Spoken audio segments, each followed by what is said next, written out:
Today I'm going on a walk, this time with no 1-in-2s, you'll be glad to know. I'm starting here in St Annes and I'm walking to Lytham.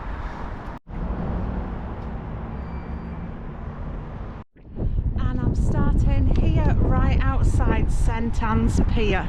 Now, St Annes Pier was completed in 1885 and it was built specifically in mind to attract a more upper class clientele than those who visit Blackpool, so they particularly made it posh for that reason.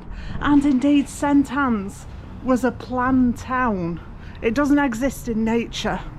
It was planned out specifically. Now, the pier itself is 600 feet or 180 metres long, and I'm not sure if that's its current measurement or whether it's what it turned into, because there have been a couple of fires at St Annes Pier in 1982, and the first one was in 1974, which burnt a lot of the end down.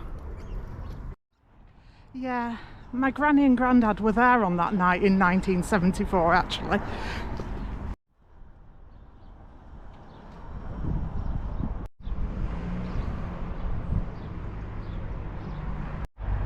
St Annes Promenade Gardens are Grade 2 listed, and they date from around the turn of the 20th century, and they were originally built as a view or some nice scenery from all the promenade hotels across the road. Yeah, they've got some really nice hotels on the front in St Annes. Well, they look nice from outside. In on the Prom, I've been in that one a long time ago now though. It is the 25th of November today, so the gardens obviously aren't going to be looking at their best, but if you come in May, June, they are absolutely beautiful. You are 16, going on 17. Maybe not. It stinks of wee in here actually. And right here in St Annes Promenade Gardens is the memorial to the Mexico disaster, which is the worst disaster ever to befall the RNLI. The Mexico disaster happened on the 10th of December 1886, so we're coming up to the 140th anniversary of it now, and it involved a German ship called Mexico, which I think started its official journey in Hamburg, and it had called at Liverpool. And shortly after leaving Liverpool, it got into difficulties in the Ribble estuary one stormy night, and 3 lifeboats were called for: the Southport, the St Annes and the Lytham. The lifeboat from Southport capsized in the storm, and there were only 2 survivors from that who managed to swim ashore. The St Annes lifeboat, which had also been called out, nobody knows what happened to it. It was washed ashore a few hours later and all the crew were missing. The Lytham lifeboat was also called out, and they managed to reach the Mexico and rescue all the crew. Overall, it resulted in 27 lifeboat men losing their lives.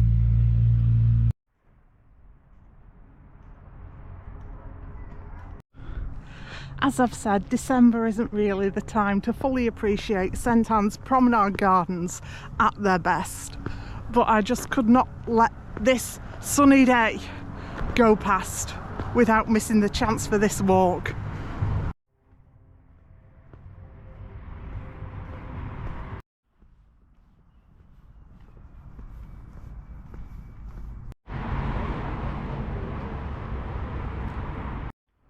It's difficult to know whether to walk through the gardens or along the seafront.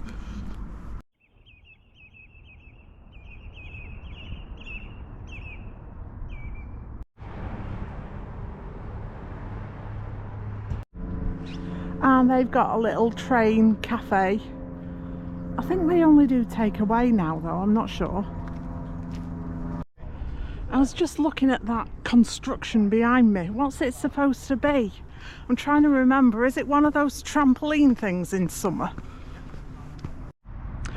They've got Little Links Golf, an 18-hole pitch and putt, and of course in Lytham every few years, I don't know how they work it out because I'm not a golf fan, but I think it's whenever they can be bothered, they do have the Open at Royal Lytham Golf Club. And behind me, that building with the domes on top, that's the Grand Hotel.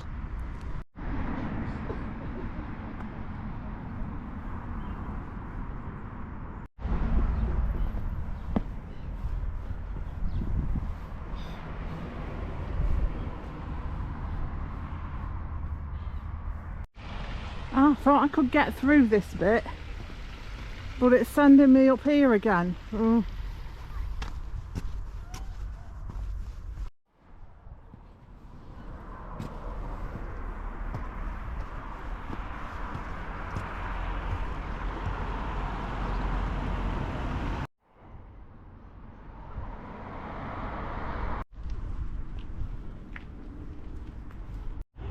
And we've also got the beach cafe. Yeah, I'll tell you what, with all the cafes, the carvery, the swimming pool, which is just down there, the beach, the gardens, really short walk into the town centre of St Anne's. If you live around here, you live in a really good location. And here we are at the beach, and I don't know if you can see it, whether it's too far away or whether the sun that gives us life is in the wrong place. That town just across the estuary there, that's Southport, and on a clear day you can also see across to Wales.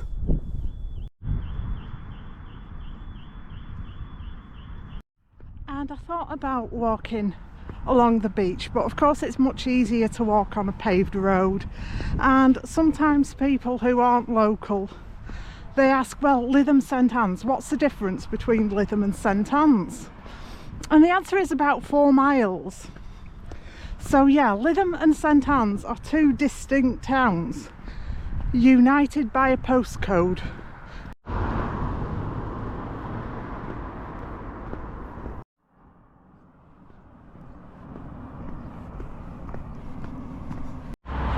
Now we've come out to St Anne's now. We're in an area called Ansdell, which is quite quiet.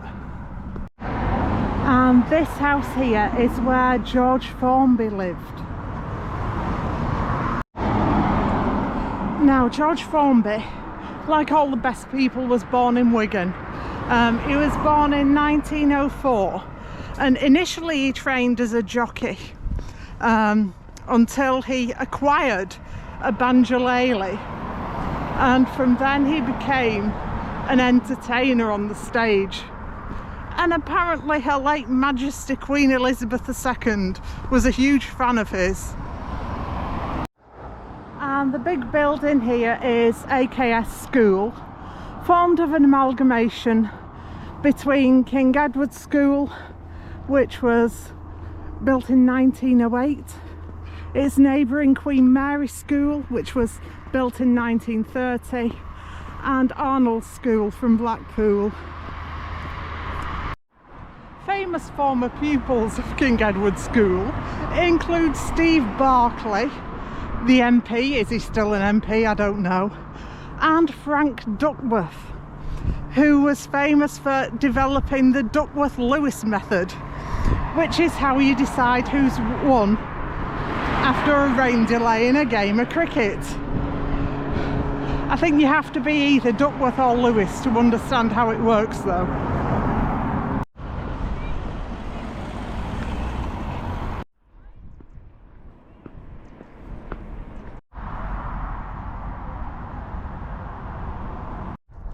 And this is Stanner Point and Granny's Bay. Who's Granny? I'm not sure actually. Anyway, I must crack on because that big thing that keeps us alive is getting ever closer to sinking behind the horizon. Here I am in Fairhaven, and specifically at Fairhaven Lake. It's a man-made lake. It was created in the 1890s and its circumference is 2 miles. During the Second World War, Fairhaven remained a place of entertainment and relaxation, and it hosted the Home Guard, I believe. And in 1941 the town raised money for its own Spitfire for the war effort. Very sadly, the Spitfire and its pilot were lost on a mission over France, and in 2012 there was a memorial Spitfire unveiled at Fairhaven Lake here in Fairhaven.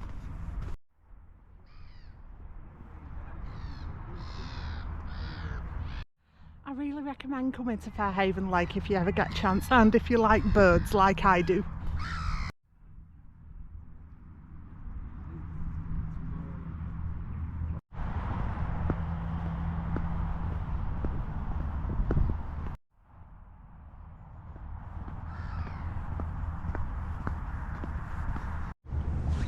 Do you know a swan can break your arm? But do you actually know anyone who's had their arm broken by a swan?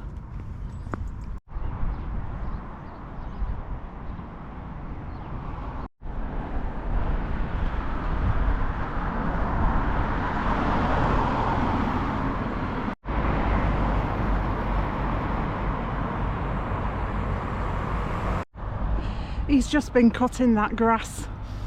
I can smell it. The White Church was opened in 1912. And I've been in there actually. It's beautifully understated inside. We are leaving Fairhaven now and heading off down Clifton Drive towards Lytham. It's meant to be 4 miles, but it sure doesn't feel like it.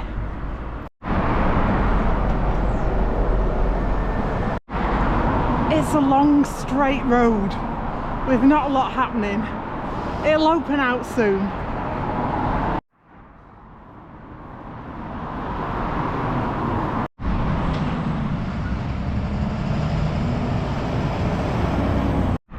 And here I am on Lytham Green, which was formed in 1720 after a major flood which did a lot of damage. It's part of the flood defences.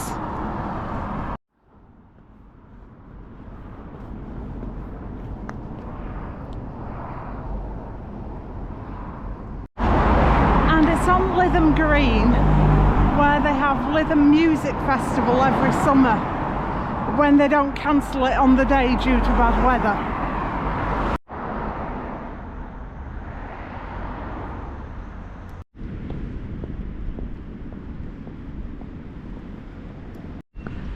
It looks like I've finally made it to my destination, or almost. I can see it in the distance there.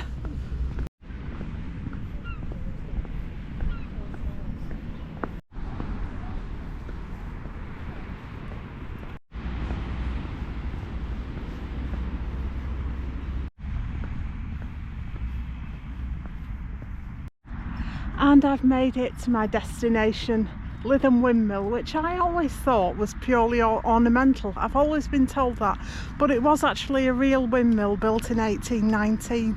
Anyway, I talk more about it on my Lytham video, in which I go around the town centre as well and have a look there, which I'll put a link to in the description below. I'd recommend visiting either St Anne's or Lytham, or both, and I'd actually recommend doing the walk as well. It said it was 4 miles on the map. It certainly didn't feel like it, and it's flat. None of these 1-in-2s to which I've grown so accustomed. If you like this video, don't forget to tell YouTube and tell your friends. Watch one of my others, and in the meantime, thanks so much for watching, and I'll see you next time. Bye bye.